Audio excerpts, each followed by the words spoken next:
देखिए, ये महाकाल की नगरी है और जब यह अमृत काल चल रहा है, जहां भारत के कपाल पर आज एक नया स्वर्णिम इतिहास रचने का अवसर आया है, तो मैं सिर्फ ये ईश्वर से कामना करता हूं कि सभी भारतीयों के मन में यह भाव जागृत हो कि अनेकता में ऐक्य मंत्र को जन जन फिर अपनाता है और देखो प्यारा देश हमारा आगे बढ़ता जाता है। आज आपातकाल चल रहा है पूरे देश पे, इस प्रकार बीजेपी ने जगह जगह तो देखिए, यहाँ पे मैं कोई राजनीतिक वक्तव्य नहीं देना चाहता, इस विषय में मैं इंदौर में बोल चुका हूँ। ड्रेस पहनकर आए हैं कई। निश्चित रूप से आपातकाल भारत के लोकतांत्रिक इतिहास का एक बहुत दुखद, दुर्दांत और काला अध्याय था और उसे स्मरण करना आवश्यक है।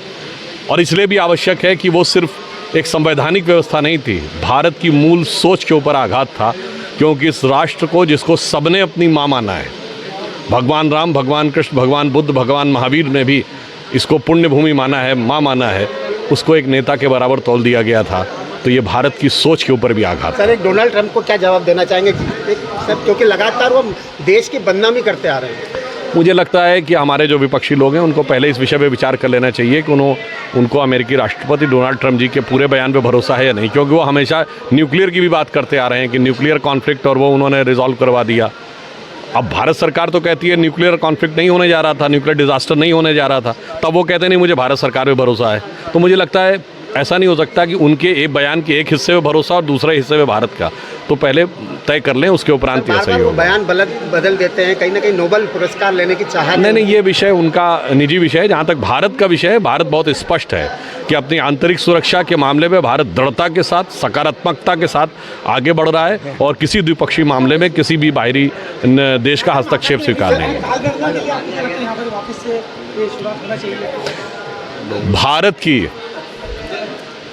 गणना के अनुसार अब नए काल का प्रादुर्भाव हो गया है। जो प्रधानमंत्री मोदी जी ने कहा था यही समय है, सही समय है, तो मुझे लगता है कि अब एक नया कालखंड भारत का उदय हो रहा है।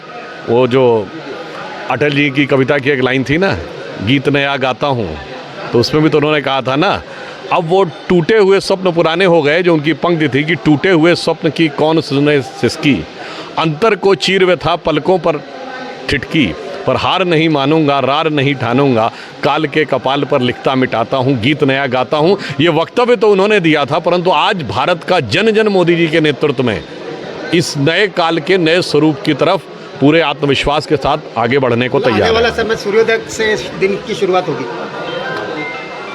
अगर हम यहाँ उज्जैन में महाकाल की नगरी में खड़े हैं तो मैं यह भी याद दिलाना चाहता हूँ, यह वह भूमि है जहाँ से की गई खगोलीय गणनाएं इतनी सटीक होती थीं कि आज नासा के प्लैनेटोरियम सॉफ्टवेयर में डालने पर भी एग्जैक्ट सूर्य ग्रहण और चंद्र ग्रहण की वही डेट और टाइम आती है। Forget about the day, minutes और आवर्स भी सेम होते हैं।